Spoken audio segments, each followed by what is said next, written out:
Good morning, good afternoon, or good evening, depending on where you are in the world.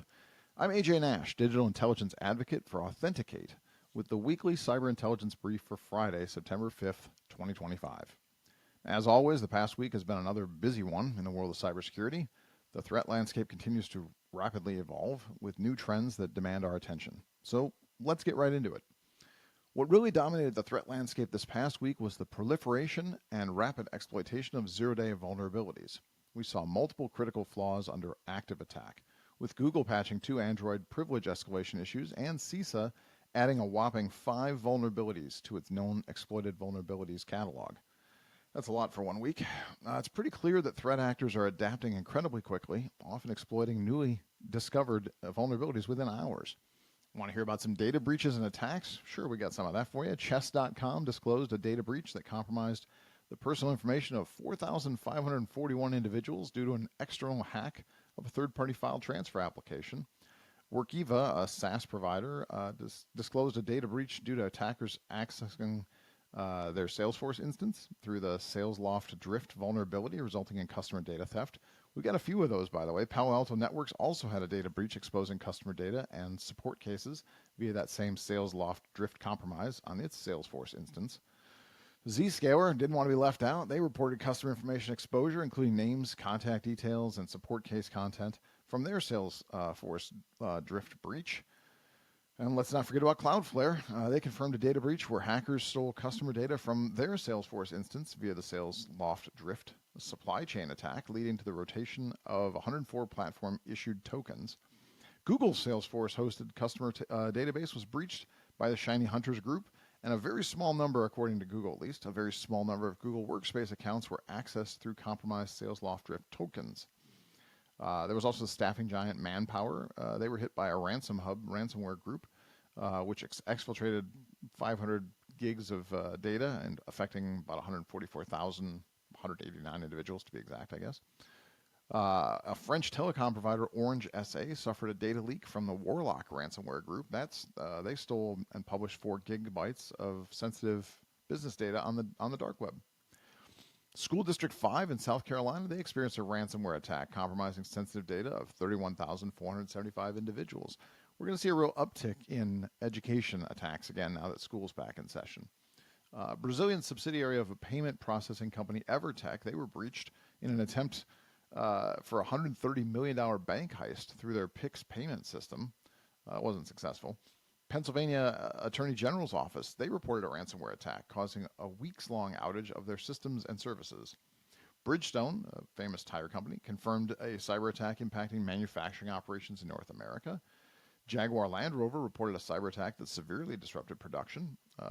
There were also more than 1,100 Llama AI servers that were exposed to the internet without proper security controls.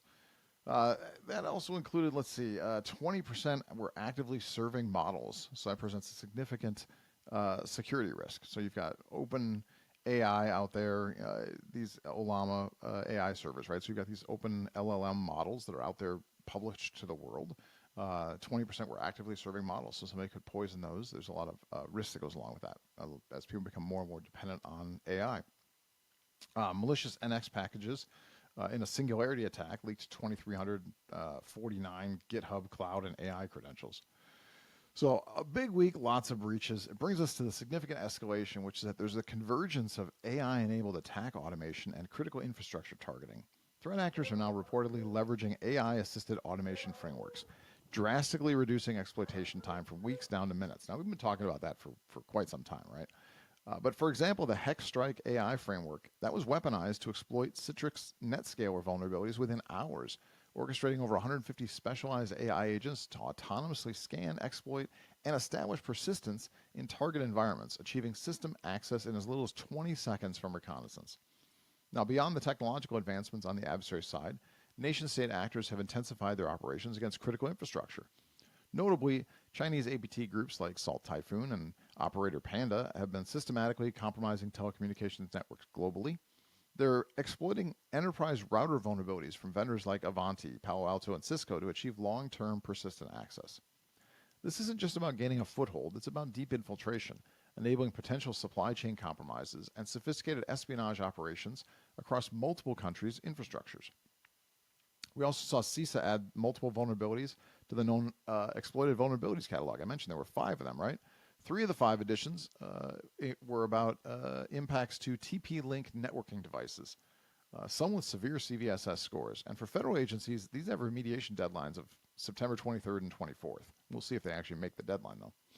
On the mobile front, Google released its Android security bulletin addressing 84 vulnerabilities, including 2 0 days, CVE 2025-38-352 and 2025-48-543. They've been exploited in targeted spyware campaigns against high-value individuals. So what does all this mean for us, and what should we do about it? Well, let's start by applying the Android September 2025 security updates to all your organizational mobile devices. I definitely have an Android, and I'll be doing it. This is crucial given the active zero-day exploitation. If you're using end-of-life TP-Link networking equipment, it's time to replace it. Those actively exploited vulnerabilities we just discussed are a significant risk. And let's face it, if you're still using outdated hardware, it's a good time to upgrade anyway. Patch your Citrix NetScaler ADC and gateway systems against CVE 2025-7775. That's one. It's a CVSS score of 9.2. It's under active exploitation, so don't delay there. And finally, review and audit OAuth permissions for all third-party SaaS integrations. Probably be saying that every week from now until forever, I imagine.